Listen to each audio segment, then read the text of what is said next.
सभी यहाँ पे माननीय हमारे बुजुर्ग आदरणीय के सभी कांग्रेस कार्यकर्ता, आप सभी का मैं तहे दिल से आभार और धन्यवाद करना चाहूँगी कि आप छोटे से नोटिस पे यहाँ पहुँचे, इसके लिए आपका बहुत बहुत धन्यवाद। आप सभी जानते हैं कि आज हम ऑफिस क्यों खोला और क्या होने जा रहा है। लोकसभा का चुनावी बिगुल बज चुका है और सभी जानते हैं कि मैं धन्यवाद करना चाहूँगी अपनी हाईकमान का, जिन्होंने एक युवा का आइकॉन और जो हमारा एक आने वाला फ्यूचर है, आदरणीय माननीय सम्मानीय पीडब्ल्यूडी मंत्री, शहरी मंत्री राजा विक्रमादित्य जी को अपना हमने कांग्रेस का उम्मीदवार बनाया है। इसके लिए मैं हाईकमान का तहे दिल से धन्यवाद करती हूँ। और विक्रमादित्य जी ने यहाँ पे पीछे हमने बहुत से उनसे पैसे भी लिए थे और एक टूर प्रोग्राम करवाया था। तकरीबन 71 करोड़ के लगभग राशि उन्होंने सड़क निर्माण के लिए, सड़क के रख रखाव के लिए जो काम चला है उसके लिए दिए थे। उसके लिए मैं विक्रमादित्य जी का धन्यवाद करना चाहूँगी और धन्यवाद करना चाहूँगी इसलिए क्योंकि उन्होंने 3 करोड़ समथिंग जो है उनके तर क्यों स्पेंसर भी ब्रिज के लिए भी दिए होंगे।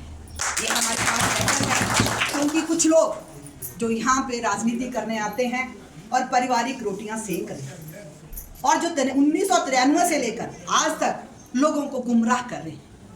आज हमारे माननीय लोकप्रिय हमारी सांसद ने भी कहते हैं कि निधि नहीं दी, 71 करोड़ तकरीबन 71 करोड़ विभिन्न कार्यों के लिए माननीय सांसद महोदय जी ने, प्रतिभा सिंह जी ने यहाँ हमारे 71 लाख के तकरीबन 71 लाख के करीब जो है हमारी पंचायतों के लिए जो है विकास के काम के लिए दिया। कुछ लोग कहते हैं सांसद ने कुछ नहीं दिया। आप गूगल में सर्च करिए और एमपी लैंड हर उसमें सर्च करो और मिल जाएगा आपको किस पंचायत को कितना पैसा मिला, क्योंकि उन्होंने जो है 5 साल नहीं चलाए। उनको जो है इलेक्शन जो है आपको पता है राम स्वरूप की मौत हुई और उनको जो है बीच में चुनाव लड़ने का मौका मिला और आप सभी के आशीर्वाद से हमारी सांसद चुन के गई और हिमाचल की आवाज उन्होंने बार बार रखी और मोदी जी को एक बार नहीं कई बार उन्होंने कहा कि हमारे जब यहाँ आपदा आई तो हमारे यहाँ के जो विधायक जी हैं वो घर में चुपचाप सोए रहे और घर में छिपे रहे। चाहे हमारा कोविड काल था तब भी वो घर में छिपे रहे और हमारी सांसद ने और माननीय लोक निर्माण मंत्री और शहरी विकास मंत्री विक्रमादित्य जी आए और उन्होंने करोड़ों रुपए की सौगात भी दी और उन्होंने हमारे जो रोड बंद पड़े थे उनको 1 हफ्ते के अंदर अंदर खुलवाए और हर रोड जो है हमारा मुझे लगता है 3 दिन से ज्यादा बंद नहीं रहा। इसके लिए भी हम विक्रमादित्य जी का धन्यवाद करना चाहेंगे। आज जो प्रोजेक्ट की बात है वो प्रोजेक्ट काफी समय से चला आ रहा है और चुनावी समय में जो है इसको बुलाया जाता है, जबकि हमारी सरकार है माननीय सुखविंदर सुक्खू जी ने अभी मतलब इसकी जो है क्लियरेंस मिली है, अभी जो है इनकी जमीन एक्वायर करनी है। तो इसलिए हम माननीय सुखविंदर सुक्खू जी का धन्यवाद करना चाहेंगे कि वो जो है इस प्रोजेक्ट को आगे बढ़ाने में लगे हुए और हमारे जो यहाँ पे पूर्व में मुख्यमंत्री थे और आज प्रतिपक्ष के नेता है, हमारी सरकार को गिराने में हमारे विधायक भी उनके पीछे पीछे कोई कसर नहीं छोड़ी। उन्होंने भी हमारी सरकार को गिराने में कोई कसर नहीं छोड़ी और कहा कि ये सरकार ता चलनी नहीं, ये सरकार दिल्ली भी सारी सरकार बढ़नी, थी भी सारी सरकार बढ़नी। हमें 5 साल का लोगों ने मैंडेट दिया हुआ है, ठीक है, मंडी वालों को जरूर हराया है, लेकिन सरकार हमारी है और 5 साल मैं पूरा विश्वास दिलाती हूँ सरकार कांग्रेस की ही रहेगी। बीजेपी वाले दिल से मुझे ही लाल की हसीन सोपन ना देखे। और आज माननीय मुख्यमंत्री जी ने महिलाओं के लिए योजना 1500 रुपए वाली वो तो है ही है जो लाहौल में चल पड़ी है और कुछ हमारे यहाँ भी जिन्होंने फॉर्म भरे हैं कुछ महिलाओं को यहाँ भी शुरू हो गई है। और आप कहते हैं कि ये 1500 रुपए नहीं आने, जो 2014 में बात करी थी 15 लाख की, वो 15 लाख तो आज तक नहीं आया, लेकिन हमारे जो 1500 रुपए है महीने या 2 महीने के अंदर जो है, जैसे चुनाव खत्म हो गए तो 1500 रुपए आपके अकाउंट में आएंगे।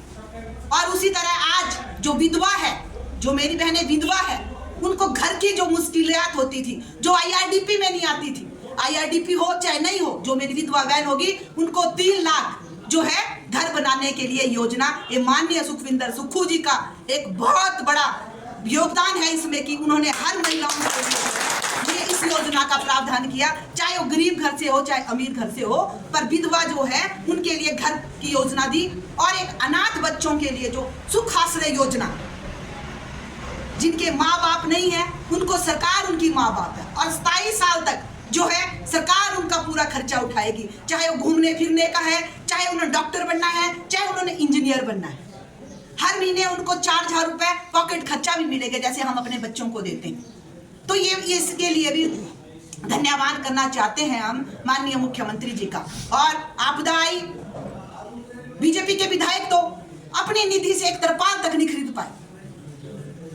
हमारी सरकार ने जो 1500 रुपए रखा था, 4500 करोड़ रुपए, वो इस आपदा को, लोगों को, पूरे हिमाचल को आपदा से बाहर निकालने के लिए वो पूरा की पूरा खर्च कर दिया।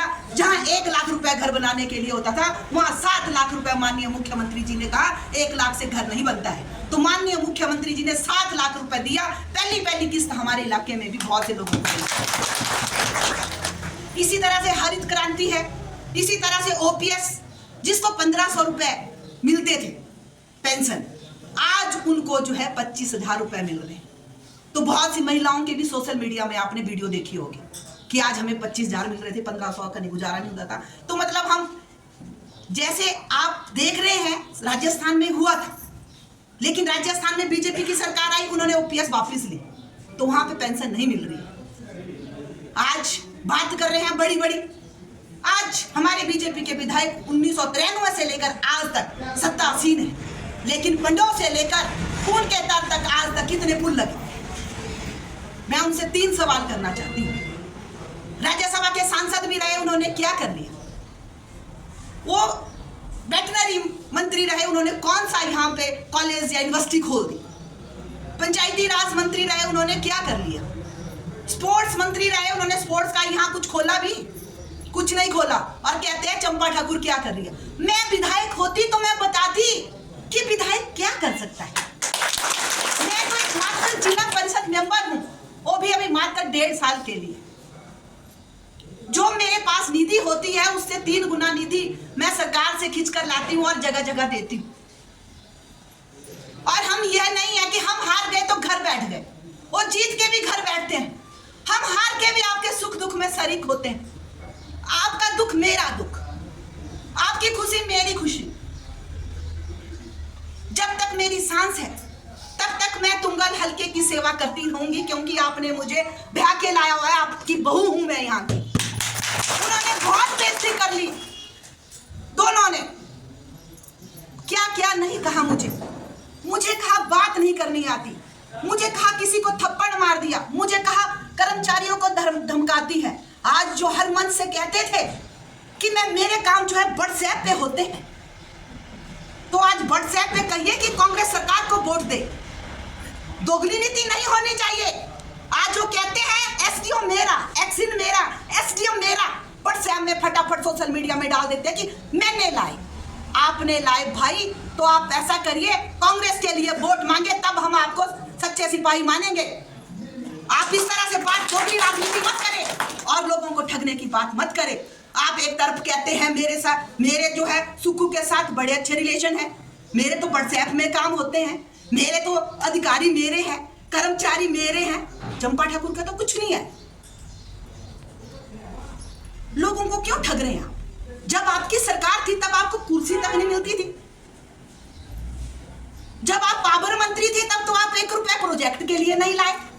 आज प्रोजेक्ट की बात कर रहे हो और प्रोजेक्ट की रोटियां और एक परिवार की गाथा गाते हो। यार अपने बारे में बोलो कि मेरा ये विजन है, मैं ये करना चाहता हूं। लेकिन वो तो अपनी पारिवारिक गाथा गाते रहते हैं कि हमारे परिवार ने ये कर दिया, हमारे परिवार ने ये कर दिया। अगर मैं हूं तभी तुम लोग हो, नहीं तो तुम्हारा कोई अस्तित्व नहीं है। ये भी बात सुनने को मिली थी मैं सोशल मीडिया में पढ़ रही थी, आपका कोई अस्तित्व नहीं है। रिटायर्ड प्रिंसिपल है, चाहे रिटायर्ड एग्रीकल्चर है, चाहे रिटायर्ड इंस्पेक्टर आया हुआ है HRT से, चाहे आप आर्मी से आए हुए हैं, आपका कोई अस्तित्व नहीं है अगर आपका यहाँ बीजेपी का विधायक नहीं होगा तो। इस तरह से बात कही, बड़े शर्म की बात है। सबका अपना अपना अस्तित्व होता है। अगर आप पढ़े लिखे तभी आप वहां तक पहुंचे, चाहे ग्रेड 1 सुपरिटेंडेंट रिटायर्ड हो, चाहे इंस्पेक्टर हुए, चाहे HRT से इंस्पेक्टर हुए, चाहे प्रिंसिपल हुए, चाहे आर्मी से ब्रिगेडियर हुए, चाहे कर्नल हुए। आज हम करते हैं सेंट्रल सरकार की बात, जो उन्होंने अग्निवीर लाए। अग्निवीर 4 साल के लिए ऐसे अग्निवीर लाए। आज जो एक नौकरी थी हमारे गांव के बच्चों के लिए, वो भी अग्निवीर। रिटायर हो जाएंगे तो उनको जो है, जो आज आर्मी वालों को सुख सुविधा मिलती है, वो कुछ नहीं मिलेगी। अगर वो अग्निवीर शहीद भी होता है तो उसे शहीद का दर्जा नहीं मिलेगा। सेना में जो उनको जो मिलती है फैसिलिटी सुविधा, वो उनको नहीं मिलेगी। उनको कैंटीन की फैसिलिटी नहीं मिलेगी, उनको स्वास्थ्य की सुविधा नहीं मिलेगी। वो सिर्फ 4 साल का अग्निवीर रह जाएगा। तो जैसे ही हमारी सरकार आएगी, गठबंधन आएगा, सबसे पहले हम इसको जो है चुस्त दुरुस्त करेंगे, अग्निवीर को चुस्त दुरुस्त करेंगे, ताकि आने वाले समय में जो हमारा बच्चों का भविष्य है वो आर्मी में जाए और वो 15 साल नौकरी करे वहाँ, और 15 साल के बाद जो है वो घर आकर भी उनको, जैसे आजकल कोई PTI बन रहा है, कोई सिपाही लग रहा है, कोई कहीं लग रहा है, तो उसके लिए भी हम उनकी जो है पूरी आगे जाकर जो है सेंटर में जो है उनकी पूरी बात रखेंगे।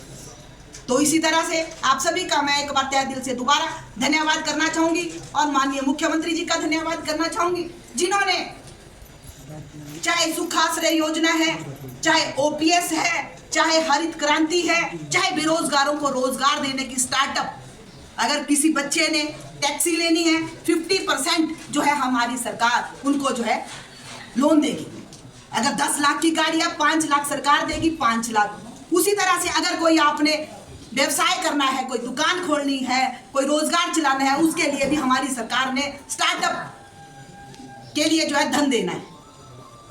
तो आज विक्रमादित्य जी का एक बार तहे दिल से हम दोबारा धन्यवाद करते हैं। उन्होंने मात्र 15 महीनों में ये जो है आपका 3500 करोड़ जो है दिल्ली से लाया है। दिल्ली से लाया उन्होंने 250 करोड़ रुपए सड़कों के रखरखाव के लिए, और 300 करोड़ जो है CRIF के सड़क के लिए, और 180 करोड़ जो है पुलों के लिए, और 150 करोड़ जो है अन्य कामों के लिए जो है विक्रमादित्य जी ने दिल्ली से ये पैसा लाया। अगर वो हमारे सांसद बनते हैं तो हमारी बात, हिमाचल के विकास की बात भी दिल्ली रखी जाएगी। अगर इधर उधर हमने वोट दे दिया तो कोई गारंटी नहीं है कि वो कहाँ जाएंगे, बात रखेंगे। अभी उनको इतिहास के बारे में पता नहीं है, तो काम के बारे में क्या पता। अभी वो बोलते हैं 2014 में आजादी मिली थी, तो उनका वोटर तो अभी 10 साल का हुआ है। तो चंद्रशेखर की बात करते हैं, उनको पता नहीं है कि आजादी कब मिली, जबकि उनके दादा भी स्वतंत्रता सेनानी थे। उन्होंने सभियों की, फौजियों की जो है बेइज्जती कर डाली, और जिन्होंने लड़ाई लड़ी, बाढ़ का युद्ध, कतर का युद्ध, पैंट का युद्ध, वो सब बेचारे, उनको नॉलेज नहीं है हिस्ट्री के बारे में, इतिहास के बारे में उनको नॉलेज नहीं है। पता नहीं उनको कौन लिख लिख के देता है कि, तो हम उनके बारे में ज्यादा नहीं कहेंगे। हम अपने जो लोकसभा के सांसद बनने जा रहे हैं, हम उनकी बात कहेंगे, क्योंकि राजा वीरभद्र ने इस क्षेत्र के लिए कोई कमी नहीं छोड़ी है। आज हमारी बेटियां पढ़ रही है, आज हमारे बच्चे ITI कर रहे हैं, तो किसने दिए? वो राजा वीरभद्र जी की देन है, जो कॉलेज दिए, जो ITI दी। अगर IIT की बात होती है ऑल ओवर इंडिया में, तो कमाल में मिली है। अगर बात होती है मेडिकल कॉलेज की, चाहे नेर चौक मेडिकल कॉलेज है, चाहे चंबा मेडिकल कॉलेज, चाहे हमीरपुर मेडिकल कॉलेज है, चाहे नान मेडिकल कॉलेज है, वो कांग्रेस की देन है। आज तहसील नहीं खोली होती, अगर ये हॉस्पिटल नहीं होता तो सिविल नहीं बनता, अगर तहसील नहीं होती तो SDM ऑफिस नहीं होता। तहसील खुली तभी SDM ऑफिस भी खुला। ये पूरी की पूरी जो है कांग्रेस सरकार की देन है। ये जो पूरा विकास हुआ है कांग्रेस सरकार की देन है। बीजेपी का यहाँ पे एक भी पत्थर नहीं लगा। आप सभी का मैं कार्यकर्ताओं का तहे दिल से एक बार धन्यवाद करूंगी, और मैं चाहूंगी आप सभी अपनी अपनी पंचायत में जो है बूथ लेवल पे काम करें, ताकि जो है जहां मेरी जरूरत होगी वहां मैं भी पहुंचूंगी। बूथ नंबर 1 से जो है मैं चलना शुरू करूंगी और 117 बूथ तक जो है, चाहे रात 10 बजेंगे चाहे 8 बजेंगे, मैं पूरे बूथ करूंगी। और आप भी ईमानदारी से, बार बार कहने की आवश्यकता नहीं पड़नी चाहिए, आप भी ईमानदारी से अपने बेटे के लिए, अपने भाई के लिए जो है वोट मांगे और वोट डाले, ताकि आने वाला भविष्य जो है हमारा अच्छा होगा। इन्हीं शब्दों के साथ आपका एक बार सभी का मैं तहे दिल से धन्यवाद करूंगी। जय हिंद। YouTube पर हमारे चैनल को सब्सक्राइब करें और रेगुलर अपडेट के लिए बेल आइकन दबाएं।